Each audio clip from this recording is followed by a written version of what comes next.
University of രാജസ്ഥാൻ്റെ കുറച്ച് ക്യാമ്പസിലെ കുറച്ച് basic ആയിട്ടുള്ള കാര്യങ്ങളൊക്കെ പറയാൻ വേണ്ടിയിട്ടാണ് ഞാൻ വന്നിരിക്കുന്നത്. അപ്പം ഞാൻ ഈ വീഡിയോ ചെയ്യാനായിട്ടുള്ള മെയിൻ കാരണം എന്ന് പറയുന്നത് എൻ്റെ അടുത്ത് ഒരുപാട് കുട്ടികൾ എനിക്ക് മെസ്സേജ് ആയിട്ടും അത് തന്നെ യൂട്യൂബിൽ കമൻസ് ആയിട്ടൊക്കെ ചോദിച്ചിട്ടുണ്ടായിരുന്നു. ചേച്ചി ഇതെങ്ങനെയാണ് അതെങ്ങനെയാണ് അങ്ങനെ ഒരുപാട് ഡൗട്ട്സും കാര്യങ്ങളൊക്കെ ഉണ്ട്. പിന്നെ അതുമല്ലാതെ ഞാൻ കുറച്ച് കാര്യങ്ങളും കൂടെ അതിൽ ഇൻക്ലൂഡ് ചെയ്തിട്ടുണ്ട്. അപ്പം ഇത്രയും കാര്യങ്ങൾ ഉൾപ്പെടുത്തിയിട്ടാണ് ഞാൻ ഇപ്പോൾ ഈ വീഡിയോ ഞാൻ ചെയ്യാനായിട്ട് ഉദ്ദേശിക്കുന്നത്. അപ്പം ഞാൻ ബേസിക്കായിട്ട് ക്യാമ്പസിലെ കാര്യങ്ങളും ഒരു ഓവറോൾ ഒരു വ്യൂ തരാൻ വേണ്ടി അത്രേ ഉള്ളൂ കേട്ടോ. അപ്പോൾ നമുക്ക് നേരെ വീഡിയോയിലേക്ക് കിടക്കാം. അപ്പോൾ എൻ്റെ അടുത്ത് കുറേ ആൾക്കാർ ചോദിച്ചിട്ടുണ്ടായിരുന്നു ക്യാമ്പസിനുള്ളിലെ എൻവയോൺമെൻറ്റ് എങ്ങനെയാണെന്നുള്ളത്. അപ്പം എൻവയോൺമെൻറ്റ് ഓക്കെയാണ്, അങ്ങനെ പ്രത്യേകിച്ച് പ്രശ്നം എന്നൊന്നും പറയാനായിട്ടില്ല. പിന്നെ രാജസ്ഥാനാണ് നോർത്ത് ഇന്ത്യയിലെ ഒരു ഭാഗമാണ്. സോ നമുക്ക് ക്ലൈമറ്റ് പരമായിട്ടുള്ള കാര്യങ്ങളുണ്ട്, അതായത് വെതർ കാര്യങ്ങൾ, അതായത് തണുപ്പ് ചൂട് അങ്ങനെയുള്ള സാഹചര്യങ്ങളുണ്ട്. അതായത് തണുപ്പ് വന്നു കഴിഞ്ഞാൽ അത്യാവശ്യം നല്ല തണുപ്പ് തന്നെയാണ്. കേരളം പോലെയല്ല, അതേപോലെ തന്നെയാണ് ചൂടും നല്ല ചൂട് തന്നെയാണ് കേട്ടോ അവിടെ. അതാണ് അത്യാവശ്യം നമുക്ക് സർവൈവ് ചെയ്ത് പോകാൻ പറ്റും, അത്യാവശ്യം കുഴപ്പമില്ല, ആ ഒരു രീതിയാണ് കേട്ടോ. പിന്നെ എൻ്റെ അടുത്ത് കുറേ ആൾക്കാർ ചോദിച്ചിട്ടുണ്ടായിരുന്നു ട്രാൻസ്പോർട്ടേഷൻ ഫെസിലിറ്റി എങ്ങനെയാണെന്നുള്ളത് ക്യാമ്പസിൻ്റെ ഉള്ളിൽ.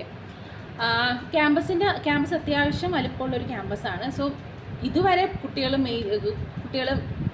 മിക്കവരും നടന്നിട്ടാണ് കേട്ടോ ഡിപ്പാർട്ട്മെൻറ്റിലായാലും ഹോസ്റ്റലുകളിലായാലും ഒക്കെ പോയിക്കൊണ്ടിരിക്കുന്നത്. വളരെ ചുരുക്കം ആൾക്കാർ മാത്രമേ സൈക്കിൾ അല്ലെങ്കിൽ അവരുടേതായ വണ്ടികളൊക്കെ യൂസ് ചെയ്യുന്നുള്ളൂ. വേണമെന്നുള്ളവർക്ക് സൈക്കിള് മേടിക്കാവുന്നതാണ്, ഉപയോഗിക്കാവുന്നതാണ്. പക്ഷേ ഭയങ്കര ദൂരം അങ്ങനെയൊന്നും പറയാനില്ല. ചില ഡിപ്പാർട്ട്മെൻറ്റുകളിലെ കുട്ടികൾക്കൊക്കെ വളരെ ഈസിയാണ് കേട്ടോ മെസ്സും അവരുടെ ഡിപ്പാർട്ട്മെൻറ്റും തമ്മിലുള്ള ദൂരം. സോ അത് ഡിപ്പെൻഡാണ് അവരുടെ ഡിപ്പാർട്ട്മെൻറ്റ് എവിടെയാണെന്നുള്ളതൊക്കെ. അതായത് അങ്ങനെ അടുത്ത കാര്യങ്ങൾ വൈഫൈൻ്റെ കാര്യങ്ങളും കുറച്ച് കാര്യങ്ങൾ ഇങ്ങനെ ആൾക്കാർ മെൻഷൻ ചെയ്തിട്ടുണ്ടായിരുന്നു. വൈഫൈൻ്റെ കാര്യങ്ങൾ പറയാനാണെങ്കിൽ നമുക്ക് ക്യാമ്പസ് വൈഫൈ കിട്ടും. ഓൾമോസ്റ്റ് അൺലിമിറ്റഡ് ആണെന്ന് തന്നെ പറയാം. ഹോസ്റ്റലിലായാലും ഡിപ്പാർട്ട്മെൻറ്റിലായാലും എവിടെയായാലും നമുക്ക് വൈഫൈ ഓൾമോസ്റ്റ് കിട്ടും. അതിനുള്ള പ്രശ്നങ്ങളും കാര്യങ്ങളൊന്നുമില്ല, ഫ്രീലി അവൈലബിൾ ആണ്. പിന്നെ റേഞ്ച് ഇഷ്യൂസ് ഒരുപാട് ആൾക്കാർ ചോദിച്ചിട്ടുണ്ടായിരുന്നു.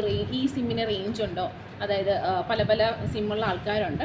അപ്പം മേജർലി ക്യാമ്പസിൽ റേഞ്ചുള്ള സിമ്മുകളെന്ന് പറയുന്നത് എയർടെലും ജിയോ ആണ്.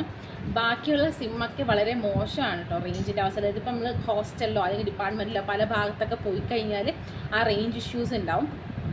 സോ റേഞ്ച് ഇഷ്യൂസ് ഉണ്ടാവും. ഇത് വേറെ സിമ്മുകളൊക്കെ ഉപയോഗിച്ചത് ലൈക്ക് കുറച്ചും കൂടെ ബെറ്റർ ആണെന്ന് പറയാനാണെങ്കിൽ നമുക്ക് ജിയോ എയർടെൽ ഉപയോഗിക്കുന്നതായിരിക്കും നല്ലത്. പിന്നെ നെക്സ്റ്റ് ഷോപ്പിങ്ങിൻ്റെ കാര്യങ്ങൾ. ഷോപ്പിംഗ് എന്ന് പറയുന്നത് നമുക്ക് ആവശ്യം, അത് നമുക്ക് എസെൻഷ്യൽ ആയിട്ടുള്ള കാര്യങ്ങളൊക്കെ ഇല്ലേ.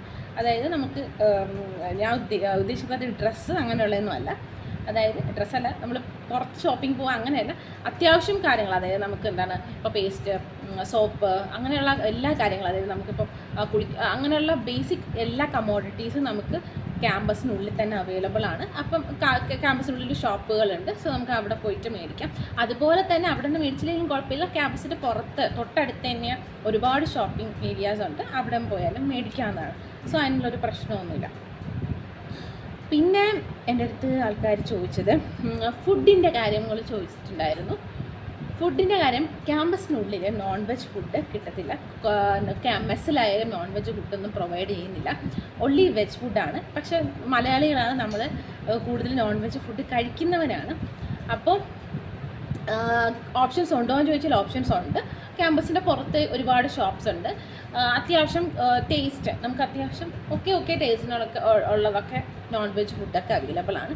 സോ അത് എല്ലാവരും കഴിക്കുന്നതാണ് കേട്ടോ. ഇപ്പം ഞാനും ഒക്കെ കഴിച്ചിട്ടുള്ളതാണ്. കുഴപ്പമില്ല, നമുക്ക് അത്യാവശ്യം ഇപ്പം ആഗ്രഹം വരുമ്പോഴൊക്കെ പോയി കഴിക്കുമ്പോൾ അത്യാവശ്യം ഒരു ഓക്കെ നോൺ വെജ് കഴിച്ചു എന്നുള്ളൊരു ഫീലിംഗ് ഒക്കെ ഉണ്ടാവും. അതാണ്. പിന്നെ ആ ക്യാമ്പസിനകത്ത് പോസ്റ്റ് ഓഫീസ് ഫെസിലിറ്റി ഉണ്ട്, ബാങ്ക്, ATM അങ്ങനെയുള്ള ഫെസിലിറ്റീസൊക്കെ ഉണ്ട്. നമുക്ക് അത്യാവശ്യം പൈസയുടെ ട്രാൻസാക്ഷൻസോ അല്ലെങ്കിൽ പൈസ എടുക്കണോ, പിന്നെ ഇപ്പോൾ എല്ലാം UPA ആണ്, എന്നാലും ഇത്തരം കാര്യങ്ങളൊക്കെ നമ്മുടെ ക്യാമ്പസിനുള്ളിൽ അവൈലബിൾ ആണ്. പിന്നെ കുറേ ആൾക്കാരുടെ ചോദിച്ചത് സേഫ് ആണോ എന്ന് ചോദിച്ചിട്ടുണ്ടായിരുന്നു. ക്യാമ്പസിനുള്ളിൽ 100% സേഫാണ്. ഇതുവരെയ്ക്കും സേഫ്റ്റിയുടെ ഇഷ്യൂസ് ഒന്നും വന്നിട്ടില്ല. എല്ലാ സേഫ്റ്റിയും കാര്യങ്ങളൊക്കെ മെയിൻറ്റൈൻഡ് ആണ്. സെക്യൂരിറ്റീസും ഒക്കെ തന്നെ ഉണ്ട്. അതിനൊന്നും പ്രശ്നങ്ങളൊന്നും ഇതുവരെയ്ക്കും എനിക്ക് തോന്നിയിട്ടില്ല. എനിക്ക് അങ്ങനെ ഞാൻ കേട്ടിട്ടുമില്ല അങ്ങനെ ഒരു സേഫ്റ്റി ഇഷ്യൂ ഉള്ളതായിട്ട്. പക്ഷേ ഇതുവരെയും യാതൊരു പ്രശ്നങ്ങളൊന്നും ഉണ്ടായിട്ടില്ല. പിന്നെ പറയുകയാണെങ്കിൽ പ്ലേ ഗ്രൗണ്ടും കാര്യങ്ങളൊക്കെ ഉണ്ട്. എല്ലാ ക്രിക്കറ്റ്, ഹോക്കി, വോളിബോൾ, പിന്നെ ബാഡ്മിൻ്റൺ, അങ്ങനെയുള്ള എല്ലാ ഗെയിംസിനും ഉള്ള ഫെസിലിറ്റീസും ഉണ്ട്. അപ്പോൾ ക്യാമ്പസ് എന്ന് പറഞ്ഞാൽ വെൽ ഇൻഫ്രാസ്ട്രക്ചറായിട്ടായാലും എല്ലാം അടിപൊളിയാണ്. ഡിപ്പാർട്ട്മെൻറ്റുകളിലായാലും ഓരോ ഡിപ്പാർട്ട്മെൻറ്റായാലും എല്ലാം വെൽ ഓർഗനൈസ്ഡ് ആണെന്ന് പറയാം. പിന്നെ ചില ഡിപ്പാർട്ട്മെൻറ്റുകൾ പുതുതായിട്ട് വരുന്നുണ്ട്. സോ അവർക്ക് അതിൻ്റേതായ ടൈം വേണം അവർക്ക് ആ ഗ്രോത്തിന് വേണ്ടിയിട്ട്. സോ അങ്ങനെ ക്യാമ്പസിനുള്ളിൽ ക്യാൻറ്റീൻസിൻ്റെ കാര്യം ആൾക്കാർ ചോദിച്ചിട്ടുണ്ടായിരുന്നു. അത് വർക്ക് ചെയ്യുന്നത് നമ്മുടെ ടൈമിങ്, അതായത് മേ ബി ഒരു 9 to രാത്രി ഒരു 10 മണി വരെ എന്തായാലും ക്യാൻറ്റീൻസും അല്ലെങ്കിൽ ക്യാമ്പസിനുള്ളിലെ ഷോപ്പുകളൊക്കെ എന്തായാലും അവൈലബിൾ ആയിട്ടുണ്ട്. സോ അപ്പം പിന്നെ ക്യാൻറ്റീൻസിലായാലും നോൺ വെജ് ഫുഡൊന്നും കിട്ടുന്നത് കുറവാണ് കേട്ടോ. പിന്നെ കൂടുതൽ ക്യാൻറ്റീൻസും ഇല്ല, 1-2 പേരിനുള്ള ക്യാൻറ്റീൻസേ ഉള്ളൂ. പിന്നെ നമുക്ക് ഫുഡിൻ്റെ പ്രശ്നമാണെങ്കിൽ ക്യാമ്പസിൻ്റെ പുറത്ത് തന്നെ ധാരാളം ഷോപ്സ് ഉണ്ട്. സോ അവിടെ നിന്ന് നമുക്ക് ഫുഡ് കഴിക്കാവുന്നതാണ്. പിന്നെ പറയാനുള്ളത്, നമുക്ക് സ്റ്റുഡൻസ്, അതായത് നമ്മുടെ ക്യാമ്പസിൽ പഠിക്കുന്ന സ്റ്റുഡൻസിനായിട്ട് ഹോസ്റ്റൽ ഫെസിലിറ്റീസ് ഉണ്ട്. ഗേൾസിനായാലും ബോയ്സിനായാലും. ചില സെൻട്രൽ യൂണിവേഴ്സിറ്റികളിൽ അത് ഉണ്ടാവാറില്ല. പക്ഷേ ഇവിടെ രാജസ്ഥാനിലെ സെൻട്രൽ യൂണിവേഴ്സിറ്റികളിൽ ഹോസ്റ്റൽ ഫെസിലിറ്റീസ് ഉണ്ട്. പഠിക്കുന്ന എല്ലാവർക്കും കിട്ടാറുണ്ട്. പക്ഷേ കഴിഞ്ഞ വർഷം ചെറിയൊരു ക്രൗഡ് കൂടിയത് കാരണം ചെറിയൊരു ഇഷ്യൂസ് വന്നിട്ടുണ്ടായിരുന്നു. ഐ തിങ്ക് അവർ ഈ വർഷം അത് മാനേജ് ചെയ്യുമെന്ന് തോന്നുന്നു. അതിന് അത്രയും ആൾക്കാരെ മാത്രമേ അവർ അഡ്മിറ്റ് ചെയ്യുമെന്ന് തോന്നുന്നു കേട്ടോ. അപ്പം അങ്ങനത്തെ എല്ലാവർക്കും കിട്ടും റൂംസൊക്കെ. അപ്പം ഇത്രയും കാര്യങ്ങളാട്ടോ ഞാൻ ഈ വീഡിയോയിൽ പറയാനായിട്ട് ഉദ്ദേശിച്ചത്. ഞാൻ ഈ പെട്ടെന്ന് പറഞ്ഞു പോയി എന്ന് എനിക്ക് തോന്നുന്നുണ്ട്.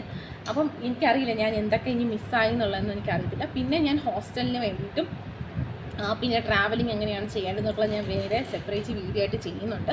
പിന്നെ എന്തെങ്കിലും ക്വസ്റ്റ്യൻസ് ഉണ്ടെങ്കിൽ നിങ്ങൾക്ക് കമൻറ്റ് ചെയ്യാം കേട്ടോ. അപ്പോൾ അത്ര ഉള്ളത്തെ വീഡിയോ. പിന്നെ അടുത്ത വീഡിയോയിൽ കാണാം. ബൈ.